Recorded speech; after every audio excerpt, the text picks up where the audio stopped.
So a very good afternoon to all of you. So we are here discussing the duty ratio control of the output voltage. This thing I had already discussed with you, that duty ratio, how the duty ratio control has to be done. But again, looking at the scenario that we are in, I have to discuss this thing. Okay. More about duty ratio control. First of all, I would like to show you the expression. Have a look at this expression. But before coming to that part, the expression of duty ratio control is very simple. Even some people may remember it. The BTech people might remember it. The ratio is V not equals to Vs upon 1 minus T. That's it. But there is a word of caution. This is only valid when the, I am again recalling it, this is only valid when the conduction mode is continuous. When the conduction mode becomes discontinuous, then we have to again start from the scratch.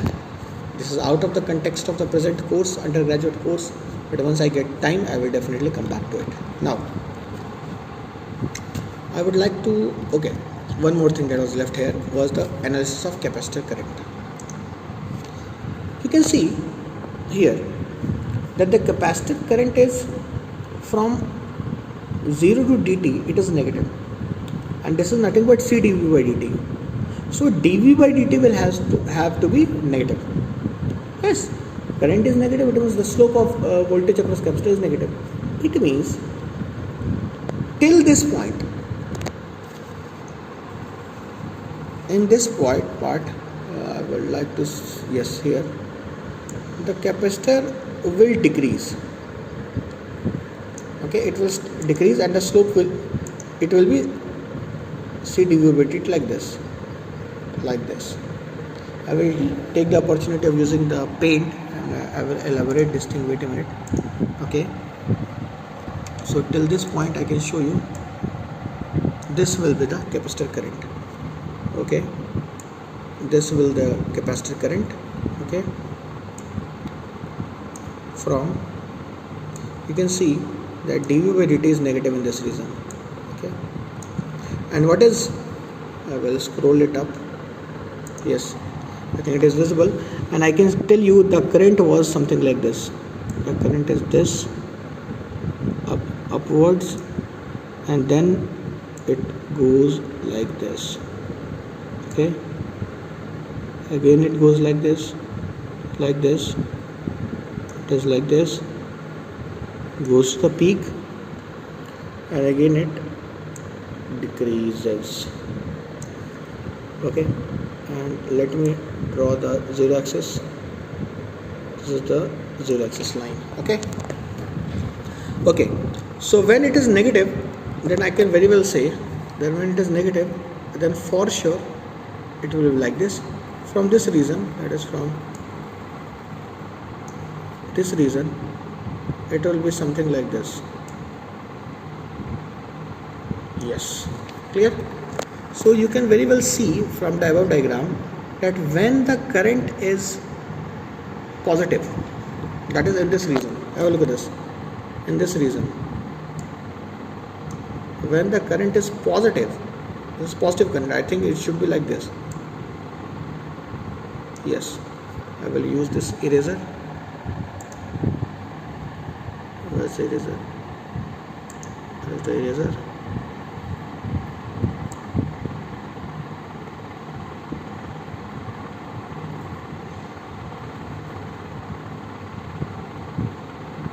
Yes, it should look like this.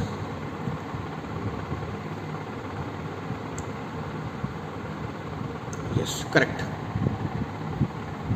Okay, so this should be the wait a minute, this should be the value. I will again use the eraser to clean this thing up.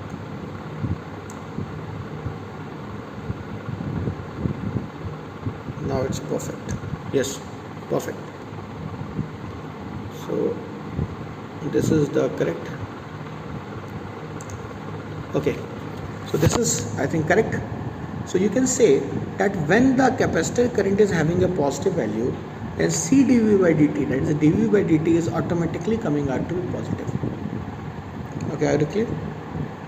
Till that point it will be coming out to be positive, and again for the negative value. So this will be the waveform of current. And remember one thing, this won't be parabolic. Yes, it will be something closer to being parabolic. We can say that it will be closer to parabolic. Okay, now I think this part is covered. Now I will go back to the definition part. Okay, now here it is.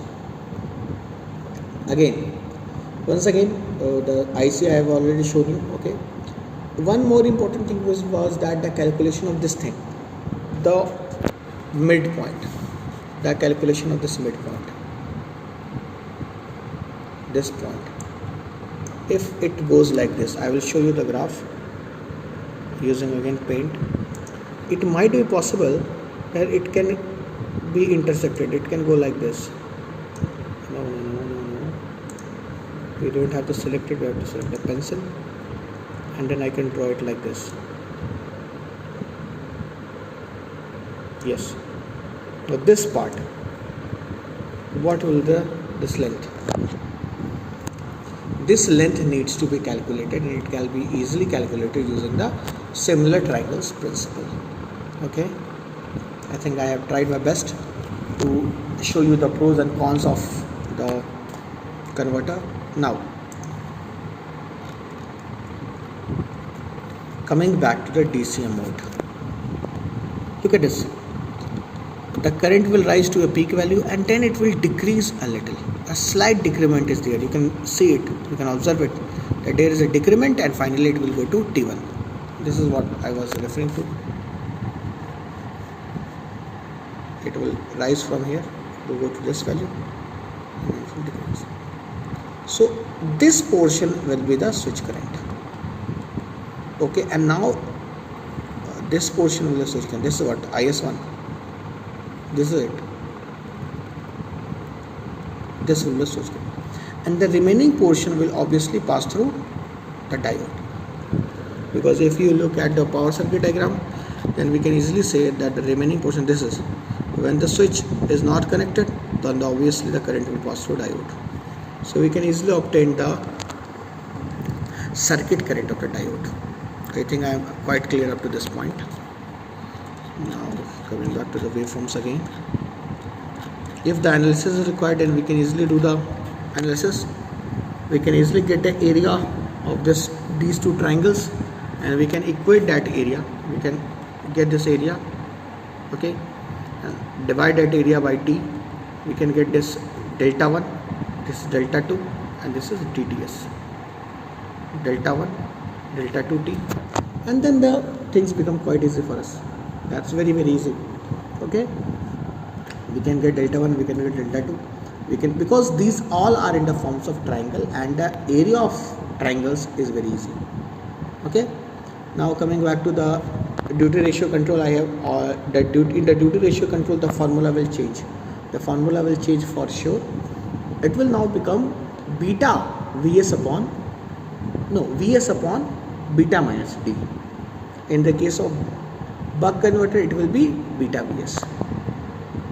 Yes, you have to very clear, because it was output by dVs, so now it will be, in the case of that, it will be dVs by beta.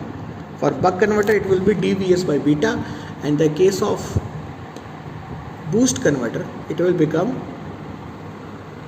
Vs upon beta minus d. I think it is very clear. Now no more doubt will persist regarding the voltage ratio control. Now again, duty ratio and average output voltage, this is what I have already told you. This comes out to be V0 is equals to Vi upon 1 minus d. Okay, this was clear. Then delta IL can get related, that is obviously L di by dt equals to VL, and from that we can obtain the value of ripple current. I had already explained you this part. I will zoom it. Okay, this is it. I have told you that delta L comes over to dts dt Vs upon L. T goes into the denominator and it becomes F. So dVs by FL is delta IL. Okay, energy can also be obtained by calculating the RMS value of inductor current. So that's all for today's lecture. I will see you in the next class. Thank you.